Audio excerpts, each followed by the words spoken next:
And we're back, and it's COMP392, and it's the winter 2016 semester. It's week 4, lesson 4, part 4, right? And what I want to start talking about right now with you and kind of outlining in more clarity is assignment number 2, which I'll be honest with you, I've done this kind of assignment before, and it's been the consternation of many a student, right? So please don't take this one lightly. This one can be a little more tricky than the other one. Not that I'm trying to make it tricky, but it's just the details that are can be a challenge. And how do you propose to do this stuff? There's different approaches to this problem. Let's take a look at the details. So assignment number 2 is called the solar system, right? Solar system. We did some rotations with the cube man. Now we're going to make a 3JS solar system with TypeScript, right? So what does that mean?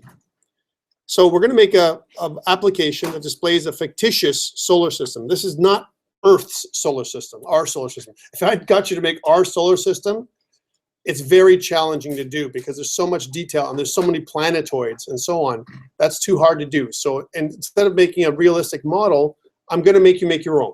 All right, so you can make your own solar system. Please don't use some weird Borg cubes for your planets. That's all I ask. Okay, don't make some weird things that rotate around the orbits. But let's talk about this thing. So I want at least, so one sun, here's the rules. One sun, 5 planets. One of those 5 planets has to have a moon that orbits around it, right? The moon and the planet will orbit around the sun as a group. Okay, that's what's going to happen. Okay, so pretty simple, right? Here's what I'm not asking you to do. I'm not asking you to put any textures to any planet. So that's all bonus. We'll talk about the bonus. I'm not asking you to make elliptical orbits. They can just be circular orbits. So it's a model. It's not 100% realistic. It's okay, all right? I don't need you to make elliptical orbits around the planets and so on, okay? I want you to have controls, and the controls will do 2 things. It won't change the rotation or anything like that and make it crazy. The only thing I want you to do is zoom in to see or zoom out to see the entire solar system, the 5 planets and the sun, from some angle, so I can see the entire solar system, right? And zoom into the planet with the moon, so you can see the moon orbiting around the planet, right? So that's what the zoom controls will allow you to do. So when I say zoom, what am I really doing? I'm moving the camera, right? So I'm moving the camera, or as an alternate, and this is up to you, use the second camera. Now, I haven't talked about second cameras, but I have to turn one camera off, turn the other camera on, make the second camera the active camera, and switch between the 2 cameras. That's another option for you. I'm not going to make you use one camera if you don't have to, but you could certainly zoom. It's going to be a neat effect to use one camera that kind of moves from one kind of location down to the other and then back. That's kind of a neat effect because you'll see that in real time, right? But you don't have to. So that's really it. That's what I want. Okay, that's the basis. Now this, when I say that's all I want, now you get a few weeks to do this because right now we're sitting at week 5 this week, right, for Friday. I'm giving you until week 6, effectively, or this is week 4, but this is February 5th. Week 6, we have a break in between there because not next week, which is week 5, but the following week is our official mid-semester break, right? So I won't see you to get this done until February 26th, which is near the end of the month, which means you effectively have 3 weeks if you use some of your off time during the break, right? That's when it's due. So lots of time to get this done. And unfortunately for this, I have to be honest, right? When I give you more time to do a project like this, usually people mess up even more when they have more time, right? It's almost like if I have a tighter timeline for you guys, you get it done. If I have a bigger timeline, you know, something breaks and you don't do it because there's other things going on at the same time. Please start this early. This is something that needs attention, all right? Because even though it's worth 10% of your final mark, it's not a lot of marks, right? It takes some details and some programming to get all this right, right? So let's talk about the details. It's 65 points, if you will, for those 10%. So a little bit more challenging to do than the first one. Again, the first one would be out of 10, I would probably say it's probably about a 4, right? You know, I don't even think a 4 would do it any justice. Take a look at the marking scheme. If I've got 10% and I've got 65 points, that's like a 6.5, 7 out of 10. That's typically what it's like, I've noticed, in terms of difficulty. Because it's more requirements. The more requirements, the more challenging it is, right, in terms of challenge out of 10. 6.5, maybe 7 out of 10 for most of you to get this done right so that you get all your maximum marks. Why? Because that means that there's some challenges, there's some things you need to take care of that I won't be telling you how to do from now, but we'll be working at it over the next couple of weeks to kind of show you how it's all done. But, you know, and we're going to talk about lighting in general and how to do things like rotations and things like pivot points and all that stuff over the next couple of weeks. We'll be talking about all those kind of things and how to group things together, objects together, which you probably learned about if you did the your CubeMan assignment already. You kind of learn around grouping a little bit, and there's different ways to do that. So that's a lot of stuff you can learn here to do this. But so let's talk about the details. So a helper axis, I still want a helper axis in the middle of your scene. It's not going to make the scene look beautiful. It's just there for you to understand, you know, so when I look at the scene, I can see what the axis looks like, because we're not going to have any kind of plane in this scene, right? So it's just going to be a bunch of planets orbiting around each other, right? And that's going to be somehow difficult to understand what's happening in the scene. So that's why I want you to put the helper axis there.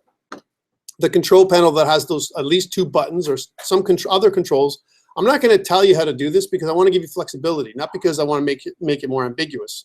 So that way, if you want to have more than one control that allows you to zoom and rotate and do other things with your control, I'll let you do that. But the 2 things I want the controls to do is zoom in or zoom out, first of all, to see the entire solar system, and zoom into that special planet that has 1 moon. Okay, as long as you can do that, that satisfies that requirement, right? And that really is controlling the camera, right? That's what it's doing, or a second camera, like I said before, right? So C is a sphere that represents the sun of the solar system, right? It should be colored either white, yellow, or red. Different illuminations in terms of how real life they are, right? Kind of, right? It's not super realistic. By the way, I don't expect you to animate the sun like it looks like it's burning with any kind of particle effects or anything like that. If you really want to challenge yourself, you can certainly do that. But that's a lot of work to do, you know, coding by hand, right? So be careful about particle effects. The sun, though, this sphere, I want it to look like, okay, it doesn't have to be itself, but I want it to look like it's emitting light, okay? I want it to appear that it's emitting light, that the light's coming from there, right? And there's different ways of doing that, okay? There's different ways of making the, you know, the light source, as an example, a point lamp that's really, really bright, you know, or some way, but it has to cast shadows. So think about the kind of light that would work to cast shadows and how that would work, right? Okay, so that's one. A sphere that represents the sun. The next one is 4 spheres. So 4 spheres that represent the 4 planets without moons, right? Because there's going to be some planets without moons, just regular planets. But instead of, to make it interesting, what I've asked you to do is make them various sizes. So don't make them the same size, and color them differently. Make one red, another one purple, another one green, whatever, right? Make them different colors to make them look different, right? And different sizes, big one, small one, you know, so again, to make it interesting, right? And have them orbit around the sun, which is a rotation, rotate around the center point at different speeds. So some want one, choose one. It's random for you guys, whatever you want. This is up to you. This is your creativity, right? You can make one rotate really slowly and the other one rotate really fast, much faster, and so on, to emulate what it is to, you know, for some to be moving faster than others. Typically, the ones farther out are slower than the ones closer in, right? Why? Because of the orbit size, the circle, the rotation size. But you can also add speed to the orbit because, you know, again, it depends on how fast it's traveling around the sun, right? All right, so that's that one. Notice that I didn't ask for any textures, so you don't have to put textures, just materials. So all I'm asking for is a Lambert material that takes shadows here. That's what I'm really asking for. That has some kind of color attached to it. No texture so far still, right? That means you have some bonus opportunity to add textures of your own if you so feel like, right? It's up to you. One sphere that represents the planet with the moon, right? This doesn't have to be the Earth, okay? This is just like something like that, right? So the planet will also have another sphere, a moon, that orbits or rotates around its own center. And the planet and its accompanying moon will orbit the sphere representing the sun together as a group, okay? So it's going to rotate, and this is going to still rotate as it rotates around. So there's like, so extra rotation, right? So that means lots of control and some programming for you guys, right? Okay, the background should be rendered as near black or dark gray. So it doesn't have to be pure black, all right? It doesn't have to be, because sometimes that messes up with your lighting, right? If you make it pure black, it's hard to see, you know, some of the planets and everything else that are around there. Well, and I'll show you an example of that. Sometimes it's easier to make it a little bit dark gray or create something called a skybox, right? Which we haven't talked about, right? But you can certainly use some kind of skybox or sphere that represents the area outside of your solar system, right? I'm not going to make you do it, but I'm going to say that that's possible. You can think about making a background that makes it look nice. It's not, I'm not going to enforce it. But these are the things that you can do. A perspective camera that allows the user to view all the components in the scene and change orientation when the appropriate control is adjusted. In orientation, I mean zoom in or zoom out when the control when the control calls for it. I also want you to include an ambient light. Even though in real life we don't have an ambient light, sometimes we need something like that to light up the scene a little bit, so make sure we can see all the planets, right? What I don't want to see is a white background. So the ambient light shouldn't be too bright. It should be just barely enough so that we can see, the objects in the scene. All right. All right. The rest is the same: internal documentation and site structure, the same site structure that I looked at before with TypeScript and everything else, and GitHub and your cloud deployment. So that's all the same. Nothing's different. Just that piece. Make the solar system. Now, I've also included a bit of examples of where you can get some bonus marks. Some of them are easy, some of them are challenging. So if you're someone like a Steven who wants to challenge himself, this is the place where you can really do it. Here's an example. A, add textures to each planet to make them more realistic. So get some, some kind of rocky textures, or, maybe some watery textures to make a water planet, or clouds, or whatever you want to do.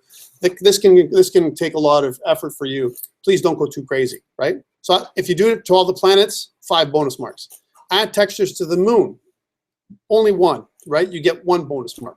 Have the planets orbit around the sun with an elliptical motion, so more math involved in terms of making it an elliptical orbit, which can make it more complex, way more complex. Also, if you make the planet have an elliptical orbit, all of them have to have it. If one has it, pretty much all of them have it, or else they'll collide, right? You'll have some weird collision. By the way, there's no physics here, right? So I'm not asking for true motion or physics or anything to do with mass. Don't try and go there, guys. I've had people do this exercise in the past, and they've tried to do a mass, like incorporate mass and the sun and everything else, crazy like science and stuff like this, and they wouldn't finish. They didn't finish. It was great. It was a nice example, right? But they were late, right? So don't be late. I just want a model of a solar system, a fictitious solar system. It doesn't have to be accurate.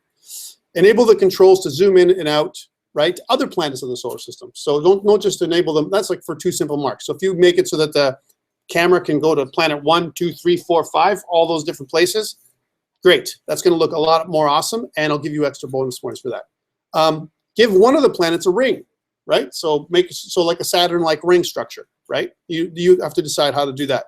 And there's different ways of doing it. You can make it so that there's little bits that kind of go around the planet, or you can make it so it's one continuous ring with a texture around it. It's up to you. Add additional moons that orbit some of the other planets, but ensure that at least one doesn't have a moon. So don't make every planet have a moon. You can make multiple moons, different things. I'll give you a couple bonus marks for that. Add an asteroid field. Now this is where it gets nuts, right? Add an asteroid field that orbits around the sun. This could include several asteroid shapes that repeat, as an example, in that little asteroid field that kind of orbits around the sun.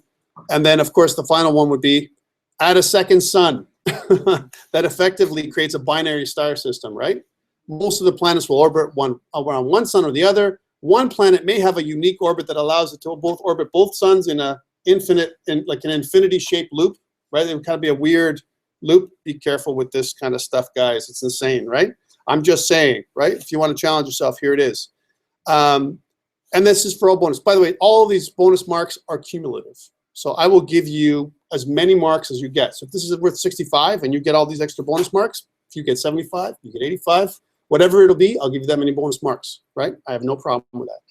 So it's up to you what you're going to do in the next few weeks, but it has to be your own. Remember that I want your, I know, Ryan's laughing. Some of you may be like, holy crap, right? It looks big. It doesn't have to be big. If you want to keep it simple, and let's go back down to Earth a second, out of the solar system we're making right now, right? Because we're dreaming, right? Let's go back down to Earth. Back down to Earth, I'm looking for 5 planets, 1 star, right, equivalent, and 4 of them, no moons. 1 has a moon with some simple lighting, and I zoom in and out of the planet with the moon, or to see the whole solar system. That's it, with different colors. Really, I would start with that. Start getting that done. Do the low-hanging fruit. Do that easy exercise first. I'm gonna put like these air quotes here. Easy exercise first with round orbits instead of elliptical orbits. Get that done. And if you're there, then add to it. Don't try and go crazy and add elliptical orbits from the beginning. It'll mess you up. I've done this before. I've gone there. You're not the only class that I've had this assignment given to, and it can be deadly, right? So, but it's neat. It can be really it can be really creative. And I've had some really cool creative submissions in the past using other kinds of programming languages and graphic user interfaces. Okay, so just letting you know, there's been some really cool things. So just, you know, you can go from really cool, and then you can just fall down on your head on this one. So please don't do that. Okay. Questions around this assignment 2, right? Yes. Can you show us some examples? I don't have it, but I will. I have examples of other student works that done it. Yes. Do we have to use TypeScript? Yes. It's part of the requirement, right? Steven, right? I know you want to use something like that, something else like C# or something. No, don't do it. You can't use C#. You can't use C++. You can't use Unity for this one. You need to use 3JS with TypeScript, right? 3JS with TypeScript and JavaScript, right? So please don't use Java. Don't use GDX or anything like that. You don't want that. I don't want any of those other systems, or C++, or any other kind of operating system or language or anything like that. It's just 3JS. That's why it says here in the example, right? So it's going to make it challenging for you because you're going to have to learn how to do this all with, with 3JS. So how would you approach it? So let me ask some questions. I want to put out there. So how would you start approaching this problem? This is a problem that I'm giving you. So here's the problem. Your employer has asked you to create a model of the universe, starting with the solar system, right? Or you're making a video game with your own solar system, right? This could be the other way of thinking about it, right? And the solar system is going to be realistic to some degree, right? Can't be fully realistic because it's just the more realistic it gets, the more time. That's really what it comes down to, right? So you don't have that time for the quality. And then whenever you think about a project, right? What are the 3 constraints that we have for all projects that we do ever in software application design or any projects in general? Anybody? Can anyone remember those 3 constraints? Anybody? You guys don't know project management? Come on, 3 constraints that affect all projects. The triple constraint triangle. Price, time, and quality or scope, right? Right. So depending on how you go. So the scope on this one isn't that big. It's small, right? Relative to what I'm asking you to do over the next 3 weeks or so, right? Please don't do the scope creep thing, because then you'll be a creep, right? We don't want you to be a creep, a scope creep, right? I want you to keep the scope creep low, right? So plan out your first phase, get the basic requirements done, and then if you have time, add details, add features. That's what I would approach it, right? Number 1, okay? The other so the 2 are cost. Is there a cost in this particular example? Probably, for you, there's not as much of a cost, but think about your time in hours, okay? So time and cost are kind of related, right? Because, you can take more time, but then at the end, it's going to cost you more money. And cost is also how many resources I have. You only have one person doing this. This is a single project. You're not to do this with anybody else. This is supposed to be yours and yours alone, right? That you're doing. So for this project. So this is your project, right? So if this is your project and you're doing this thing, as an example, and again, we're going to be talking about lighting in this one. By the time we're hitting it, we're going to be talking about things like different shapes and all that kind of stuff. And I'll talk to you about the schedule, which is, again, I'm trying to follow the schedule that's in the book fairly closely. We're about a week behind in terms of everything that we're supposed to be doing. But overall, we're going to hit all the objectives here with this one, right? So again, time-wise, it's only you, right? So that means the more time you put into this thing, and if we look at the total, total time here, if I look at total marks, here's how I usually look at it. I take the total marks, and I figure like this. It might take me, right, for me, a few hours to get this done. Me, to do it right. Maybe 3 hours, or I would say to just get the basic one done. That's reasonable. How long would it take you to do, right? If it takes me 3 hours, okay, it's at least double the time, maybe. I'm being nice, right? Let's say 6 hours, right? Right? At least I'm saying. And I'm not saying that I'm awesome, but I just know this a little bit better, right? So maybe it would take you 3 hours, maybe it take me 4 hours. I don't know, right?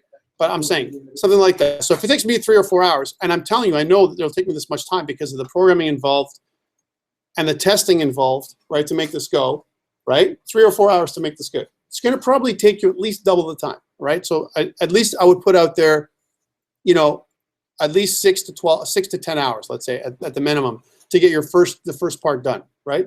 A 10-hour project, guys, is not easy to do, right? Because you have other things going on. So please don't wait. So here's what we're going to do to help out. Next week, I want to see it. I want to see what you guys got started next week, right? And I want to, I haven't broken this project out. It's worth 10%, right? But next week, I want to see what you've got, right? If you haven't started by next week, right, or have a start, like have some spheres and everything going on, I'll tell you right now, you're in jeopardy because it's going to take time to test everything, right, to make sure. And there's also the documentation that needs to be done. Notice how there's an internal documentation. You need to do this. I haven't asked you for an external document yet, but it's coming, right? Because there's a lot of other requirements here, and I don't want to burden you with an external document as well, like some kind of document you have to produce, right? So internal documentation only is pretty good. Like if you ask anybody, I always give external documentation for all my assignments, but not for this one, and not for the last one, because there's so much that you're learning all at the same time, right? I still think you should plan it out, and I still think you should model it out. And if I was going to start this assignment from scratch and I've never done it before, I'd probably model it out with something like a blender, right? I'd model it out first. Get your spheres done, balance them out, see what you want to make your solar system look like with Blender. And once you get your solar system looking pretty good with Blender, and you've got the positions, the lighting, and everything else going, try and mimic that with 3JS. That's probably the easiest thing to do, guys and girls. If you try and do this out of the top of your head, right, you may not get the results you want, and it might frustrate the crap out of you all, right? So please don't do that. Please start with some kind of modeling tool, Blender, Maya, 3D Studio Max, whatever you're comfortable doing, right? To kind of visualize, what the solar system is going to look like, right? Any questions around this?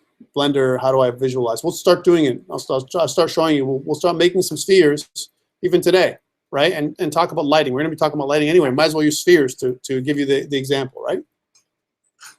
All right. Who's going to challenge themselves? Anyone interested in challenging themselves with this one? I see one hand, right? I see a couple people that want to challenge themselves. This is good, right? And then another one. So again, for the people who want to challenge themselves, I know you're going to say, yeah, I see how I can do this. I got it. Guys, I want the minimum viable product first. Please give me what I've asked for. 5 planets, the thing I'm looking for. If you can do it as early as next week, that'd be great. And the reason for that is the earlier you do the initial pieces, that's 100%, right? That's going to net you 100% right there. Then spend the rest of the time playing. I have no problem with that. Okay, rest of the time playing.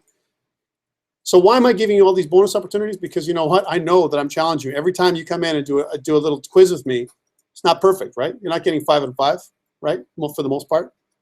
I don't mind giving you all 100%. I have no problem with that. But that means you got to put that extra time and bonus to get your bonus marks, right? It's great learnings for you too because you're going to push yourself, right? But first, let's get that minimum viable product, that MVP, get that part done, which is what I've asked for, the requirements. Hit the requirements first, and then expand it to the next feature set, all right?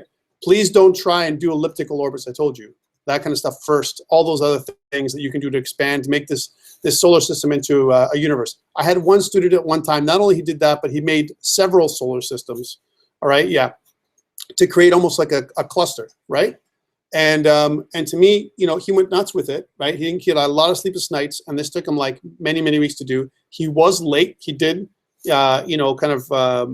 submit late. And with all his work, I could only ever give him 100% because he was late. Like he was late a week. And normally I don't want to allow that. But I mean, he asked me for specific, leeway, and he showed me what he was doing. It was impressive, but he went nuts, right? But that was him. Doesn't have to be you. This is just one assignment out of a couple, right? A few more, right, that we're going to get. So don't go nuts. We have lots of time, and there's going to be an assignment that you do with somebody else. There's where you put the horsepower, where you guys can both work together to be really creative, you and some other person, maybe a third, to kind of produce something that's really cool. All right, so please don't go crazy with this one. Just hit the requirements because it's going to teach you moving around the camera, again, different forms of lighting, how you balance things in terms of grouping, spinning things around to make them work. It's got to look fairly nice, right? Look like a solar system. There's some challenges that are going to be in your way. In making a material emit light, all kinds of stuff that you need to be able to do. So there's a lot of learnings involved here in this one. Any other questions before we shut this off and talk about other things? Okay, let's close this one off, and then we'll get right into talking about assignment number 1 again, because I want to talk about some things we didn't hit with assignment number 1. And I want to ask your opinions of some of the things, and we'll get right into lighting with Blender for the remainder of the day, and some 3JS. We'll talk about 3JS, which would be the presentation for week 3, even though we're in week 4.